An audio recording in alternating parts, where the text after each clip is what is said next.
नमस्कार साथियों, स्वागत है एक बार फिर से आपका हमारे ऑनलाइन प्लेटफॉर्म मनीष की पाठशाला में। और उम्मीद करता हूं आप सभी की तैयारी अच्छी चल रही होगी।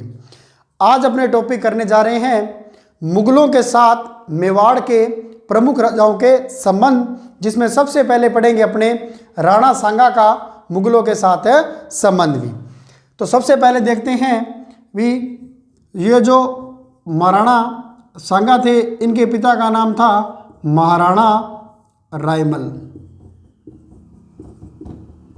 और अपने पढ़ा था पिछली क्लास में भी हमीर सिसोदिया ने मेवाड़ के अंदर सिसोदिया राजवंश की नींव डाली थी। इन महाराणा रायमल के 3 प्रमुख पुत्र थे भी, जिनमें सबसे बड़ा था पृथ्वीराज सिसोदिया भी। ठीक है, दूसरे नंबर पर था जयमल सिसोदिया और तीसरे नंबर पर था संग्राम सिंह प्रथम भी, जिसे इतिहास में राणा सांगा के नाम से जाना जाता है। ठीक है,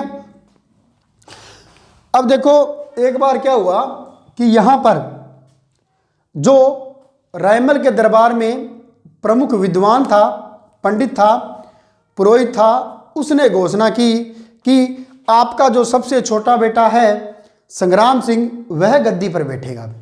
जब इस बात का पता इन दोनों भाइयों को चला तो इनको खूब बुरा लगा और दोनों भाइयों ने मिलकर संग्राम सिंह को धो दिया। ठीक है, अब जब भी कोई गांव के अंदर कोई विद्वान आता या कोई भविष्यवेता आता तो उससे पूछते भी कौन बनेगा, तो सारे कहते भी ये बनेगा। तो उसके बाद ये दोनों भाई मिलकर क्या करते, इसकी ठुकाई कर देते। एक बार की बात है, महाराणा रायमल के दरबार में घोषणा की कि हमारे गांव के बाहर जलाशय के पास एक बहुत ही पहुंचे हुए संत महात्मा पहुंचे हैं और उनकी भविष्यवाणी कभी भी गलत नहीं होती। ठीक है, अब जब इनको दोनों भाइयों को इस बात का पता चला तो इन दोनों ने संग्राम सिंह को कहा कि चल अपने उस महाराज से मिलकर आते हैं। उसने कहा ना भाई, मैं तो को नहीं जाऊं, मैं तो नहीं जाऊंगा, मेरे को पता है वो कहेगा और फिर उसके बाद तुम मेरे को ठोक दोगे। उसने इन दोनों ने कहा नहीं नहीं, अब की बार कुछ नहीं कहेंगे, वह बहुत ही पहुंचा हुआ संत है, वो कहेगा वैसा ही मान लेंगे। तो ये तैयार हो गया। अब तीनों भाई पहुंचे महाराज के पास और पहुंचकर महाराज को अपने अपने हाथ दिखाने लगे। सबसे पहले पृथ्वीराज ने हाथ दिखाया और महाराज ने हाथ देखेगा नहीं भाई। फिर जयमल ने दिखाया, जयमल का हाथ देखकर नहीं। फिर संग्राम सिंह को उसने कहा तू दिखा, वो कहता नहीं दिखाऊंगा, तुम मारोगे कि नहीं नहीं दिखा। और संग्राम सिंह का हाथ देखते ये बनेगा। अब जब जैसे ही उस महाराज ने ये कहा, इन दोनों भाइयों ने खूब पिटाई कर दी। किसकी? राणा संग्राम सिंह की। तो ये संग्राम सिंह क्या हो गया, इन भाइयों के डर से, ठीक है, भाइयों के डर से भाग गया। ठीक है, और पहुंचा अजमेर भी। कहां पर?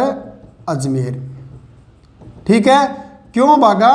अपने भाइयों के डर से भी। अपने भाइयों के डर से भाग गया। कहां पर? अजमेर। और अजमेर में भी कहां?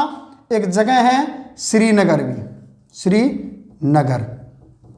और इस श्रीनगर के करमचंद पवार के पास इसने शरण ली भी,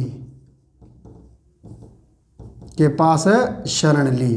तो यह शरण है सेकंड ग्रेड और फर्स्ट ग्रेड दोनों एग्जाम में पूछी जा चुकी है आज तक भी। भाइयों के डर से जब संग्राम सिंह फरार हो गया तो कहां पहुंचा भी? तो यह पहुंचा श्रीनगर अजमेर में और वहां के करमचंद पवार के पास इसने शरण ली भी। ठीक है, और उसके बाद जब यह शासक बन गया महाराणा संग्राम सिंह, तो इसने क्या किया, इस करमचंद पवार को रावत की उपाधि प्रदान की भी। रावत की उपाधि प्रदान की भी किसने? संग्राम सिंह ने। याद रखना भी, इस करमचंद पवार ने जब बुरे समय में इसका साथ दिया तो जब अच्छा समय आया तो इसने इसको रावत की उपाधि प्रदान की भी। ठीक है, अब देखो भी विधि का जो विधान है, जो लेख है, वही घटित होगा। तो अब देखो, यह पृथ्वीराज क्या था, गलती से जहर की गोलियां खा गया। अभी गलती से जहर की गोलियां खाने से मृत्यु हो गई, मृत्यु हो गई। ठीक है, इसकी छतरी कहाँ है, कुंभलगढ़ में, छतरी कुंभलगढ़। ठीक है, अभी एक तो सलट गया, अब बच गया दूसरा जयमल। यह जयमल क्या था, सोलंकियों के साथ, सोलंकियों के साथ संघर्ष करता मारा गया, संघर्ष में मारा गया। ठीक है भाई, दोनों भाई मारे गए। अब सत्ता किसके पास आ गई, संग्राम सिंह के पास। इसीलिए कहते हैं विधि ने जो भाग्य में लिखा है, विधाता ने लिखा है, उसको कोई टाल नहीं सकता भी। अब सत्ता किसके पास आ गई, पृथ्वीराज गलती से जहर की गोलियां खा गया, मृत्यु हो गई। ठीक है, और जयमल है, यह सोलंकियों के साथ लड़ता हुआ मारा गया। अब शासक कौन बन गया, संग्राम सिंह भी। संग्राम सिंह ने शासन किया 1509 से लेकर 1527 ईस्वी तक भी। ठीक है, तो इसका शासनकाल इतिहास में हमारे लिए बहुत ज़्यादा महत्वपूर्ण है। ठीक है, जब ये 1509 में शासक बना, तब इसने करमचंद पवार को रावत की उपाधि प्रदान की। क्लियर है। उसके बाद इस पृथ्वीराज सिसोदिया को इतिहास में उड़ना राजकुमार कहा जाता है। उड़ना राजकुमार, बहुत तेज धावक था भी ये बंदा, बहुत। उसेन बोल्ट था उस टाइम का। उसेन बोल्ट को जानते हो, नाम सुना होगा। ठीक है, जिसने नहीं सुना, रील देखना, वीडियो देखना उसेन बोल्ट की, वर्ल्ड रिकॉर्ड जिसने बनाया था एथलेटिक्स में। तो यह उड़ना राजकुमार था। इसी पृथ्वीराज सिसोदिया का अधिकार था तारागढ़ दुर्ग अजमेर में भी, और इसने अपनी पत्नी तारावती के नाम पर जो अजमेर दुर्ग था उसका नाम तारागढ़ दुर्ग रखा भी। क्लियर है। अब देखो भी, संग्राम सिंह शासक बन गया, और शासक बनने के बाद इसने सबसे पहले अपने साथी जिसने इसकी बुरे समय में सहायता की थी उसको रावत की उपाधि प्रदान की भी।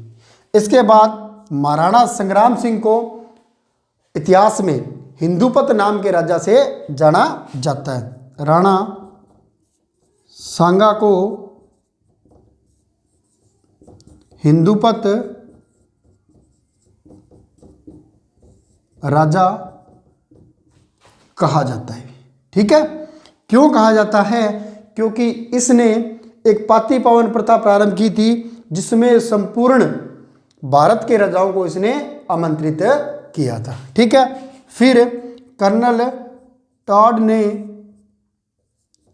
इसे सैनिक भग्नावेश कहा भी, सैनिक भग्नावेश कहा।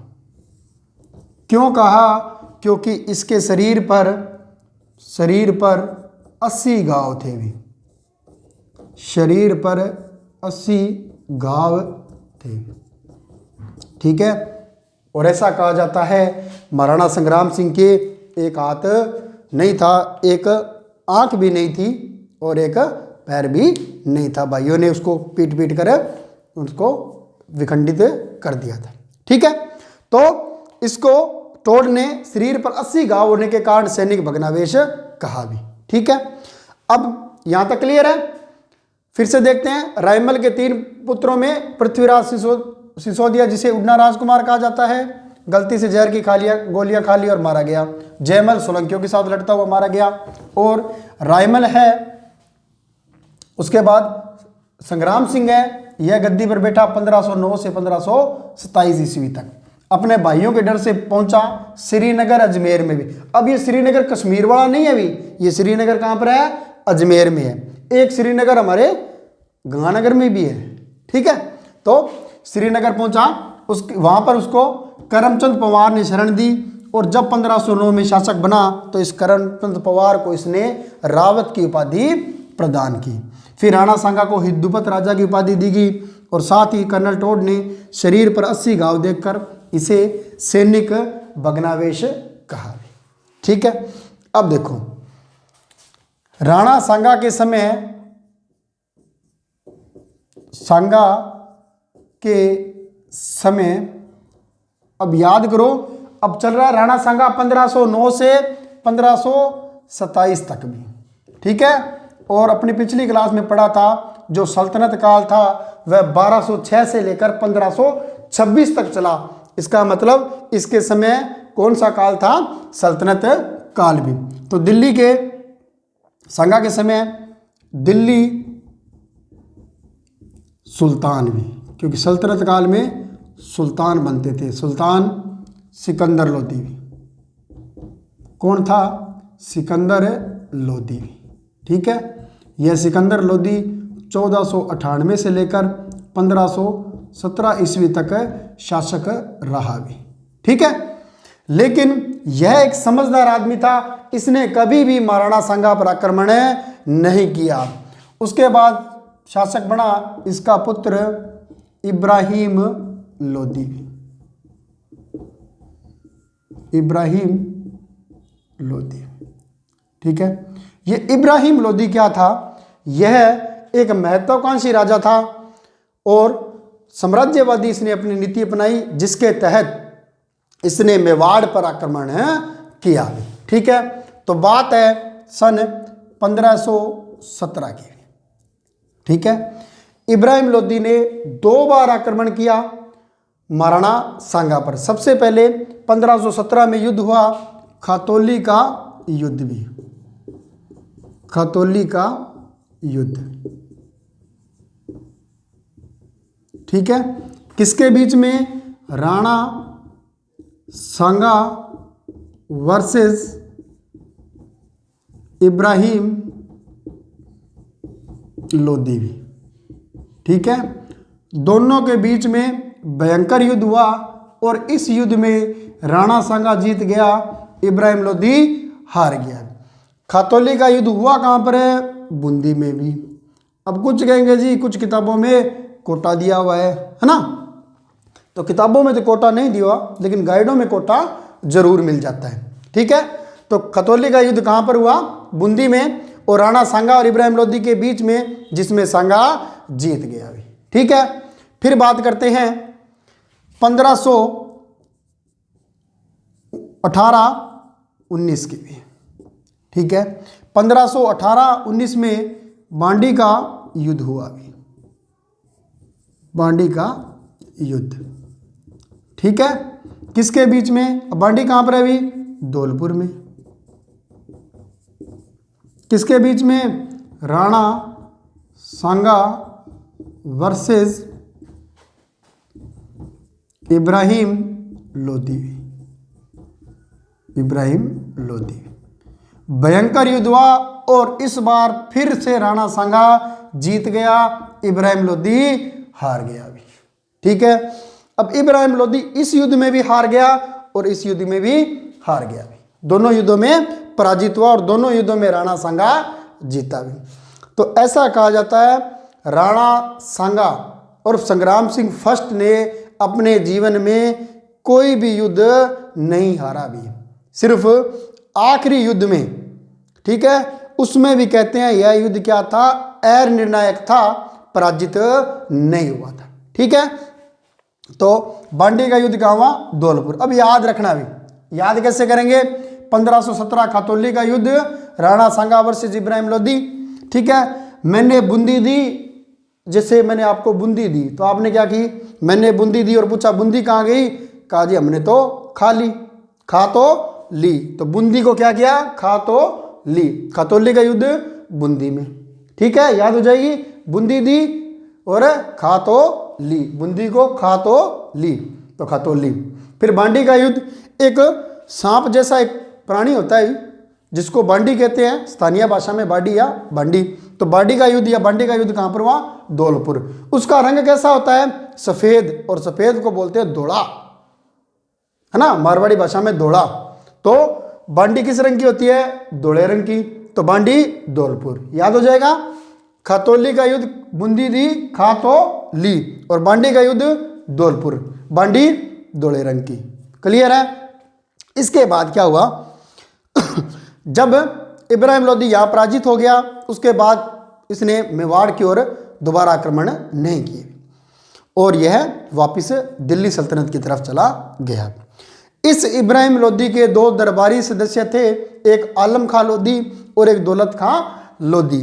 उन्होंने देखा भी इब्राहिम लोदी बार बार पराजित हो रहा है और एक योग्य शासक नहीं रहा, तो उन्होंने संदेशा भेजा बाबर को, ठीक है, और बाबर को कहा तुम आओ भारत में आक्रमण करो, दिल्ली पर विजय प्राप्त करो और हमें यहाँ की गद्दी सौंप कर आप वापिस चले जाना, हम आपके अधीनस्थ के रूप में कार्य करेंगे।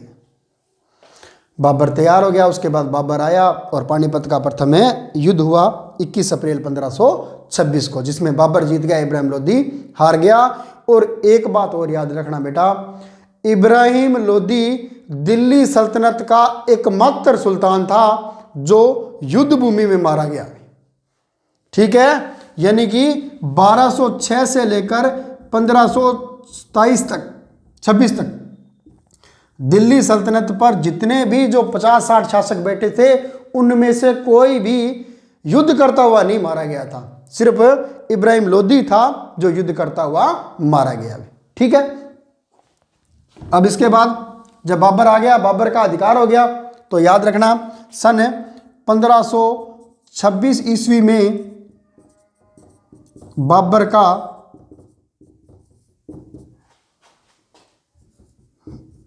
दिल्ली सल्तनत पर अधिकार भी, दिल्ली सल्तनत पर अधिकार, और भारत में मुगल वंश की स्थापना कर दी भी इसने, मुगल वंश की स्थापना, ठीक है। तो मुगल वंश का संस्थापक माना जाता है बाबर को भी, ठीक है। और जिस समय बाबर भारत में आया उस समय उसकी आयु थी मात्र 17 वर्ष भी, और अपने तो भाई 20-22 के हो जाते हैं। उसके बाद ग्रेजुएशन हो गई। अब क्या करा रहा है, सीईटी की तैयारी करा, रीट की करा, बीएड करा, बीएसटीसी करा, एसएससी की करा, ये होता है ना। हाँ, अब तो फिर भी समझदार हो गया। हमारे टाइम में तो फिर भी बच्चे सोचते थे क्या करें क्या ना करें, ठीक है। तो उसने 17 वर्ष की आयु में क्या कर लिया, भारत की गद्दी पर बैठ गया। क्लियर है। इसने दिल्ली के साथ साथ काबुल, कंधार पर भी इसने अधिकार कर लिया, ठीक है। तो इसने काबुल, कंधार व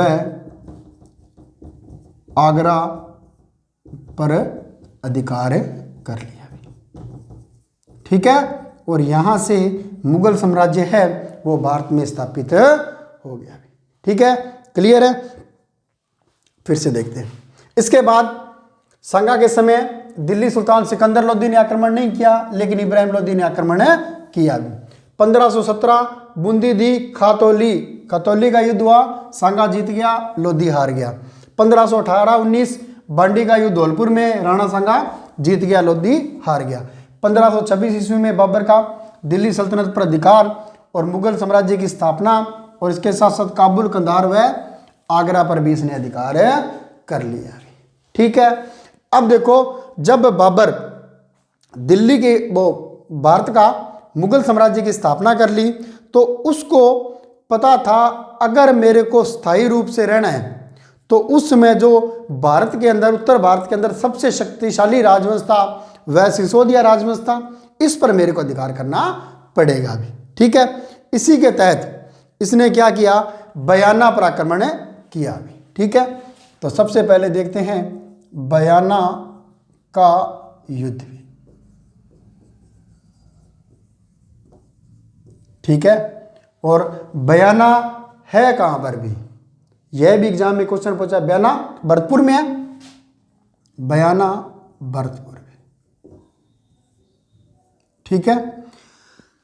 किसके बीच में, इधर है सांगा की सेना वर्सेज बाबर की सेना, ठीक है।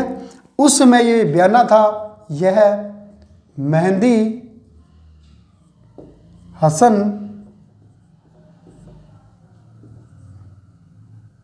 के अधिकार में था। ठीक है, बयाना उस समय मेहंदी ख्वाजा हसन के अधिकार में था। इधर राणा की सेना, इधर है बाबर की सेना, और इन दोनों सेनाओं के बाद इतना भयंकर युद्ध हुआ, राणा की सेना सांगा की सेना जीत गई और बाबर की सेना पराजित हो गई। राणा सांगा की सेना न केवल जीती बल्कि उन्होंने इतना भयंकर मारकाट मचाया, इतनी बुरी तरह से बाबर की सेना को पराजित किया कि बाबर की सेना उसके बाद दोबारा युद्ध करने के लिए तैयार भी नहीं हुई। जब बाबर ने कहा कि अपने आक्रमण करना है राणा सांगा पर, चलो युद्ध की तैयारी करो, तो सेना ने कहा महाराज आप कर लो, हम तो युद्ध में आज जाए ना कल जाए, राजपूत इतने खतरनाक हैं वो तो हमें जाते ही काट देंगे। ठीक है, पराजय अलग बात है, हारना अलग बात है, लेकिन वो तो मार काट बढ़ जाते हैं बहुत भयंकर में, और हमारी जान प्यारी है। जब यह बात हुई तो बाबर ने घोषणा की भी, बाबर की घोषणा भी, बाबर की घोषणा। बाबर ने क्या कहा, मैं शराब का सेवन नहीं करूंगा, शराब सेवन नहीं करूंगा भी। ठीक है, और इसने क्या किया, शराब के बर्तन तोड़ दिए, बर्तन तोड़े किसके, शराब के भी। ठीक है, इसने कहा मैं शराब का सेवन नहीं करूंगा। तो बदले में सैनिकों ने क्या किया, हमारे भले से करो चाहे ना करो हमें क्या है, ठीक है आप करो चाहे ना करो हमें कोई फर्क नहीं पड़ता। दूसरा इसने कहा मैं तमगा कर हटा दूंगा, तमगा कर हटा दूंगा। यह मुसलमानों पर लगने वाला कर था। ठीक है, जो उसने कहा मैं सभी मुसलमानों से तमगा कर हटा दूंगा। तो सैनिकों ने कहा महाराज जीवित बचेंगे तो तमगा कर काम में आएगा। ठीक है, उसने कहा भी जनता फिर भी मोटिवेट नहीं हो रही, ठीक है मोटिवेट नहीं हो रही, तो इसने कहा काबुल के लोगों को, काबुल के लोगों को चांदी का सिक्का दूंगा, चांदी का सिक्का दूंगा। तो अब चांदी के सिक्के की बात आई तो कुछ एक तो राजी हो गए युद्ध लड़ने के लिए, लेकिन बाकियों ने कहा महाराज जीवित बचेंगे तो चांदी का सिक्का काम आएगा, मरी गए तो चांदी का सिक्का हमारे क्या काम आना। ठीक है, तो यह बात भी काम नहीं। अब लास्ट में भी जब बाकी कोई अस्त्र शस्त्र काम आए नहीं आए, तो लास्ट में उसने सबसे बड़ा हथियार चलाया और इसने जिहाद का नारा दिया, जिहाद का नारा दिया। ठीक है, जिहाद मतलब है धर्म युद्ध, यह है हमारा मुसलमानों का, ठीक है हिंदुओं के प्रति युद्ध है। जिहाद का नारा दिया, धर्म युद्ध की संज्ञा दी भी। अब जैसे ही धर्म युद्ध की बात हुई तो धर्म के नाम पर सारे एकत्रित हो गए और युद्ध करने के लिए तैयार हो गए। ठीक है, तो यह भी एग्जाम में पूछा जगह है भी, किस शासक ने जिहाद का नारा दिया, तो बाबर ने जिहाद का नारा दिया। कब, जब खानवा का युद्ध हुआ। ठीक है, अब आगे है खानवा का युद्ध, खानवा का युद्ध। ठीक है, खानवा है कहां पर है जी, रूपावास। वो रूपावास कहां पर है, भरतपुर में। ठीक है, किसके बीच में हुआ, राणा सांगा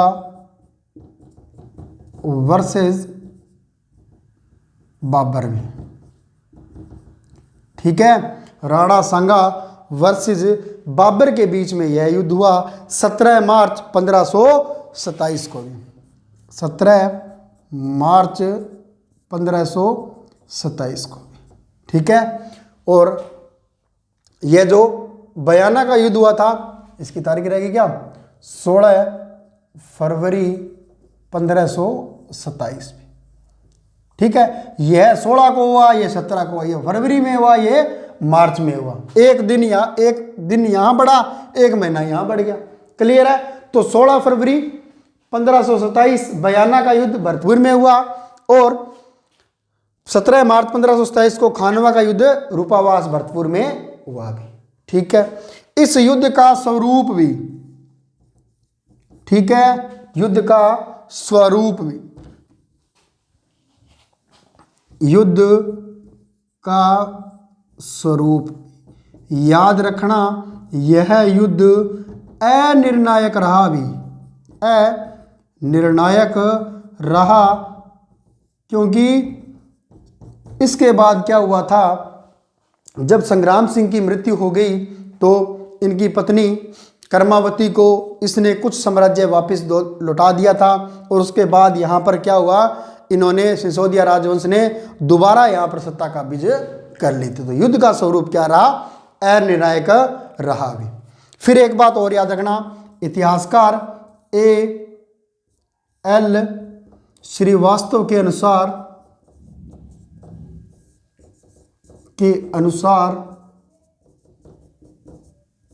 सेना का अनुपात, ठीक है, कितना रहा, 2:1 रहा भी। यानी कि सांगा और ये जो बाबर था इनके बीच में 2:1 का अंतर था। यानी बाबर की सेना से 2 गुने सैनिक सांगा की सेना में थे भी। क्लियर है। अब देखो, एक इसी के साथ एक स्टेटमेंट आ जाता है कि काबुल के ज्योतिष मोहम्मद शरीफ ने, वही लिख लेते हैं, काबुल ज्योतिष मोहम्मद शरीफ ने बाबर की पराजय की भविष्यवाणी की भी, याद रखना कि भविष्यवाणी की। इसने कहा था कि बाबर पराजित होगा भी। किसने की थी? काबुल के ज्योतिष मोहम्मद शरीफ ने कहा था कि बाबर इस युद्ध में पराजित होगा। क्लियर है। ठीक है, तो इसके बाद यहाँ युद्ध होता है और यह युद्ध क्या बताया गया अभी, अनिर्णायक बताया गया। ठीक है, तो देखते हैं। बयाना का युद्ध 16 फरवरी 1527 मेहंदी हसन के अधिकार में था। बयाना ख्वाजा मेहंदी हसन के, और राणा सांगा जीत गया, बाबर की सेना पराजित हो गई और बाबर की सेना में भयंकर डर बैठ गया। तो बाबर ने घोषणा की, शराब नहीं पीऊंगा, तमगा कर हटा दूंगा, काबुल के लोगों को चांदी का सिक्का दूंगा। और जब फिर भी बात नहीं बनी तो लास्ट में क्या कहा कि जिहाद का नारा दिया। फिर 17 मार्च 1527 को खानवा का युद्ध हुआ रूपापास भरतपुर में, राणा सांगा वर्सेस बाबर के बीच में, और यह युद्ध अनिर्णायक रहा भी। A.L. श्रीवास्तव के अनुसार सेना का अनुपात 2:1, यानी सांगा की सेना बाबर की सेना से 2 गुनी थी। काबुल ज्योतिष मोहम्मद शरीफ ने बाबर की पराजय की भविष्यवाणी की थी। उसने कहा भी बाबर पराजित होगा भी। ठीक है भी। अब देखो बाबर के युद्ध लड़ने के कारण भी। पहला कारण था, बाबर एक महत्वाकांक्षी राजा था। ठीक है, और वह उसको पता था भी अगर मेरे को लंबे समय तक अगर साम्राज्य स्थापित करना है तो मुझे उत्तर भारत की शक्तियों को अपने वश में करना पड़ेगा भी। पहला कारण तो ये था। क्यों? क्योंकि बाबर 13 वर्ष की आयु में इसने अपनी जिंदगी का पहला युद्ध लड़ा था, ठटा का युद्ध।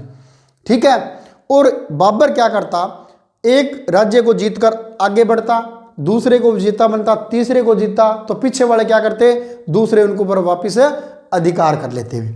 तो इस चीज से वो परेशान था और चाहता था कि वह स्थायी शासन स्थापित करे। ठीक है भी।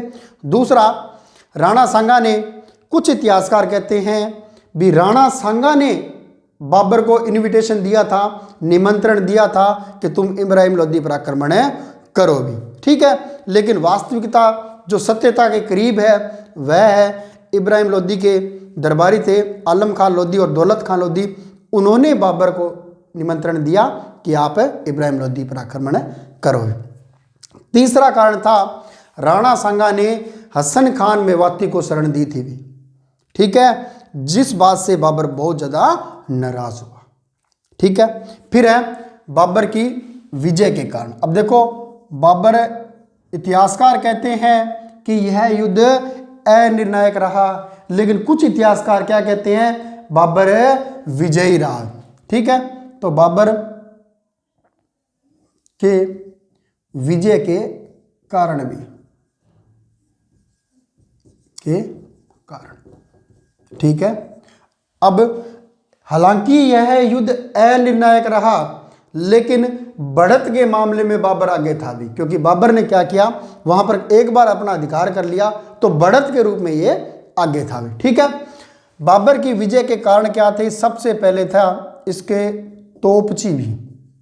सेकंड ग्रेड वरिष्ठ अध्यापक भर्ती परीक्षा 2016 में पूछा गया था, बाबर के तोपची का क्या नाम था। तो इसके दो तोपची थे, एक उस्ताद अली और दूसरा था मुस्तफ़ा अली।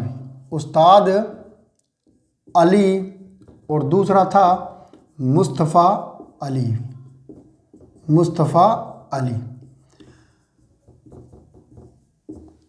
बाबर ने भारत में प्रथम बार बारूद का प्रयोग किया था भी, जो जिसको इंडियन हिस्ट्री भी सिलेबस में है, वो एक बात याद रखना, बाबर पहला शासक था जिसने भारत में बारूद का प्रयोग किया, पानीपत के प्रथम युद्ध में भी, और खानवा के युद्ध में प्रथम बार राजस्थान में बारूद का प्रयोग किया भी। किसने, बाबर ने। यह भी एक महत्वपूर्ण तथ्य है। ठीक है, इसके अलावा दूसरा कारण था तुलगमा युद्ध पद्धति। तुलगमा युद्ध पद्धति। ठीक है, यह दो प्रमुख कारण थे जिसकी वजह से यह जीता भी। इसने इसको सीखा, आरएस एग्जाम में पूछा गया, भी कहां से सीखा था, उज्बेकों से भी, उज्बेकों से। ठीक है, एक उज्बेक जाति है, खानाबदोश जाति है ईरान के अंदर, वहां से इसने तुलगमा युद्ध पद्धति सीखी थी। अब तुलगमा युद्ध पद्धति होती क्या है, सपोज करो ये सेना है, ठीक है, ये भी सेना है, इनके बीच में युद्ध हो रहा है। ये बाबर की सेना है मान लिया, और ये किसकी है, सांगा की सेना है। ठीक है, अब क्या करेगा, एक सैनिक टुकड़ी तो सामने से होगी, एक सैनिक टुकड़ी इधर से आक्रमण करेगी, एक इधर से करेगी, और एक सैनिक टुकड़ी पीछे से आक्रमण करेगी। ठीक है, इसे बोलते हैं तुलगमा युद्ध पद्धति भी। और इसने कहां से सीखी, ईरान के उज्बेकों से सीखी, जिसके कारण इसको युद्ध में बढ़त मिली भी। ठीक है, क्लियर है। अब बात करते हैं राणा सांगा की। तो एक बात याद रखना, जब बाबर ने धर्म युद्ध यानी जिहाद का नारा दिया, तो महाराणा सांगा ने भी धर्म युद्ध का नारा दिया भी। इन्होंने एक प्रथा प्रारंभ की, पाती पावन प्रथा, यानी पाती मांगना, जिसे बोलते हैं पाती पावन मांगना भी। और पाती क्या थी, इसने पत्र भेजे राजपूत राजाओं को, हिंदू के शासकों को, कि आप मेरे साथ आओ और हम मिलकर बाबर के साथ युद्ध करते हैं भी। ठीक है, तो इसे कहा गया पाती पावन प्रथा भी। ठीक है, अब देखो उसके बाद क्या कहते हैं, महाराणा सांगा के साथ 7 राजा, 9 राव, याद रखना भी बहुत ही महत्वपूर्ण है एग्जाम की दृष्टि से। राणा सांगा ने जब पाती पावन प्रथा प्रारंभ की, तो इससे किसके साथ, 7 राजा, 9 राव और 104 सरदार अपनी अपनी सेना लेकर पहुंचेंगे। ठीक है, 7 राजा, 9 राव और 104 सरदार अपनी अपनी जो सेना लेकर पहुंचे, जिनमें प्रमुख था मारवाड़ का गागा और उसका पुत्र मालदेव भी। ठीक है। फिर बात करते हैं आमेर का पृथ्वीराज कछवाहा।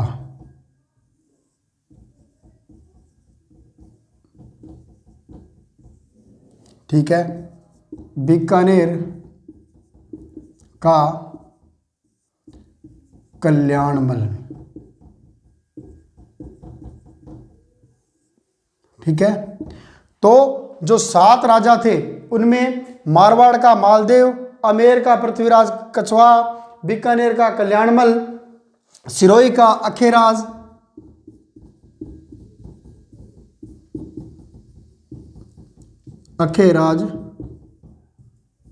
ठीक है। अब याद रखना, यह अखेराज सोनगरा था, यह नाना था किसका? महाराणा प्रताप का भी। ठीक है, महाराणा प्रताप का नाना था। फिर बात करते हैं चंदेरी का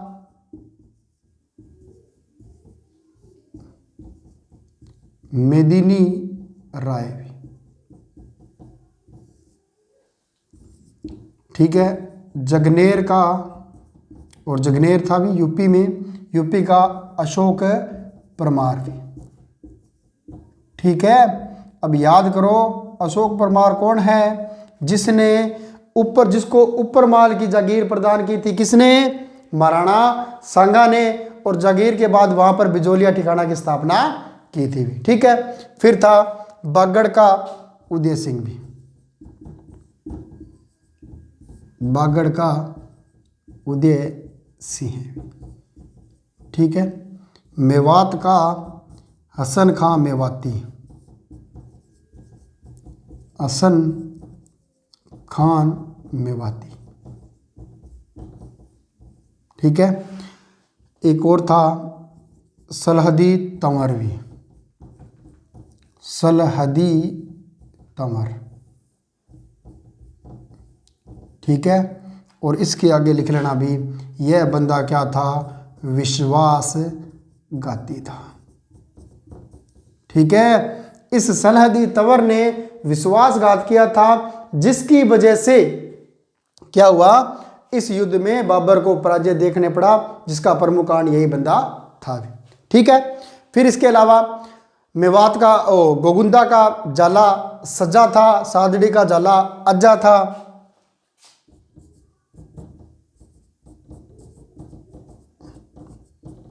गोगुंदा का जाला सज्जा, सादड़ी का जाला अज्जा।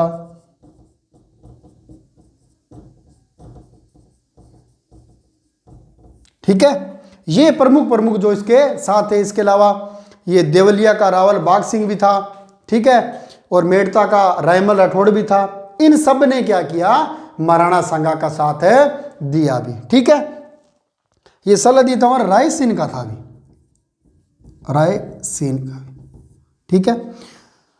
अब तारीख आ गई भी 17 मार्च 1857 में। ठीक है। इधर से इतनी चंदेरी है भी, चंदेरी का मेदिनी राय भी। ठीक है।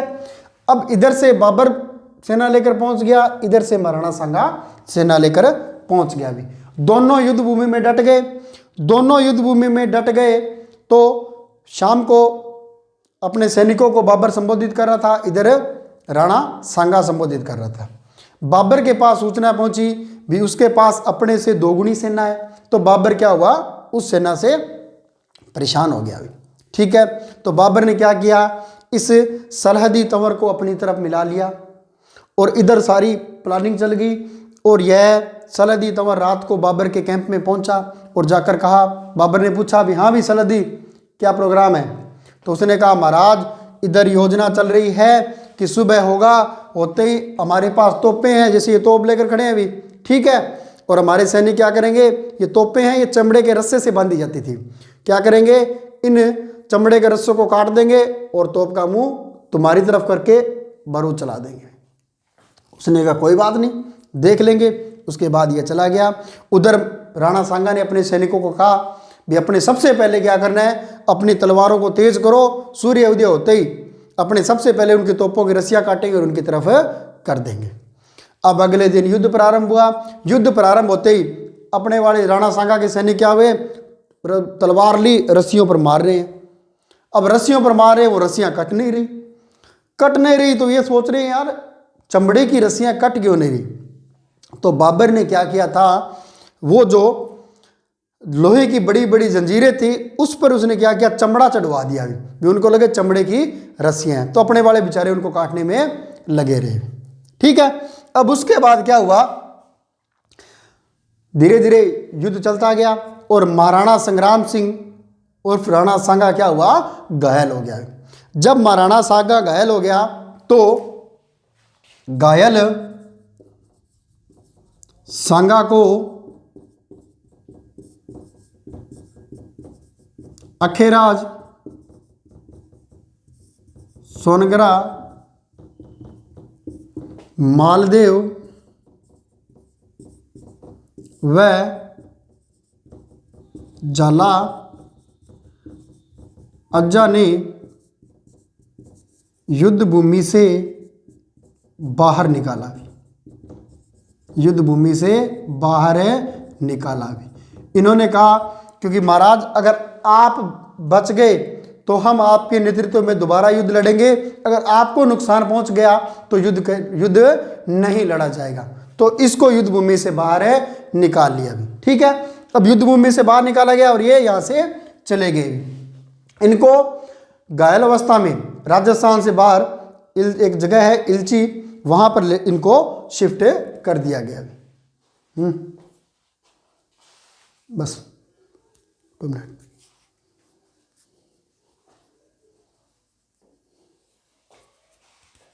ठीक है, उसके बाद क्या हुआ, ये जो बाबर था इस बाबर को होश आया भी। जैसे ही बाबर को होश आया, सांगा को जब होश आया तो सांगा ने क्या किया, सांगा बाबर को पराजित करने की स्कीम लगाने लगा भी, बाबर को पराजित करने की योजना बनाने लगा भी। ठीक है, तो इसके साथियों ने कहा कि महाराज अभी अभी तो युद्ध से निकले हैं, अभी दोबारा आक्रमण नहीं कर सकते, हमारे बहुत से सैनिक मारे गए और प्रमुख जो सेनापति है वह भी घायल हो गए। लेकिन फिर भी बाबर को पराजित करने के लिए सांगा बार बार बोलने लगा। तो इसके साथियों ने क्या किया, साथियों ने कालपी में जहर दे दिया। साथियों ने कालपी में जहर दे दिया, कालपी यूपी में जहर दे दिया। ठीक है, अब जहर दे दिया तो इस जहर के कारण इनका बसवा और बसवा दौसा में वहां हो गया इनका देहांत हो गया। और उसके बाद मांडलगढ़, और मांडलगढ़ है कहाँ पर है, भीलवाड़ा में। भीलवाड़ा में इनका दाह संस्कार किया गया, दाह संस्कार। और इसके अलावा भीलवाड़ा में क्या है, इनकी याद रखना छतरी बनी हुई है। तो छतरी कहाँ पर है, मांडलगढ़ भीलवाड़ा में इनकी छतरी है। एग्जाम की दृष्टि से बहुत ज़्यादा महत्वपूर्ण है। महाराणा सांगा की छतरी कहाँ पर है, मांडलगढ़ भीलवाड़ा के अंदर इनकी छतरी है। क्लियर है? ठीक है, तो फिर से देखते हैं। तो विजय के कारण इसके प्रमुख तोपची थे उस्ताद अली और मुस्तफा अली। इसके अलावा इसने तुलगमा युद्ध पद्धति का इस्तेमाल किया भारत में प्रथम बार। ठीक है, फिर मारवाड़ का जो गागा और मालदेव था वो उसके साथ था। 7 राजा, 9 राव और 104 सरदार थे भी। अमेर का पृथ्वीराज कछवाहा, बीकानेर का कल्याणमल, सिरोही का अखेराज, गजनेर का अशोक परमार, बागड़ का उदय सिंह, मेवात का हसन खां मेवाती, रायसेन का सलहदी तंवर और जिसने विश्वासघात किया है, गोगुंदा का झाला सज्जा, सादड़ी का झाला अज्जा भी। इसके अलावा मेड़ता का रायमल मेड़तिया, देवलिया का रावल बाग सिंह भी। ठीक है, इन सभी ने राणा सांगा का साथ दिया। युद्ध भूमि में से घायल अवस्था में बाहर निकाला। तो याद रखना, अखेराज ने जो कहाँ का था, सिरोही का, मालदेव जो कहाँ का था, जोधपुर का, और झाला अज्जा जो कहाँ का था, सादड़ी का। इन्होंने इसको बाहर निकाला। बाबर को जब होश आया सांगा को, तो बाबर को पराजित करने की योजना बनाने लगा। तो साथियों ने कालपी नामक स्थान पर इसको जहर दे दिया, जिसके कारण बसवा वापस लौटते समय बसवा दौसा में देहांत हो गया और मांडलगढ़ भीलवाड़ा में इनकी दाह संस्कार किया गया और वहीं पर इनकी छतरी बनी हुई। ठीक है अभी, तो आज के लिए इतना ही। Have a nice day. धन्यवाद।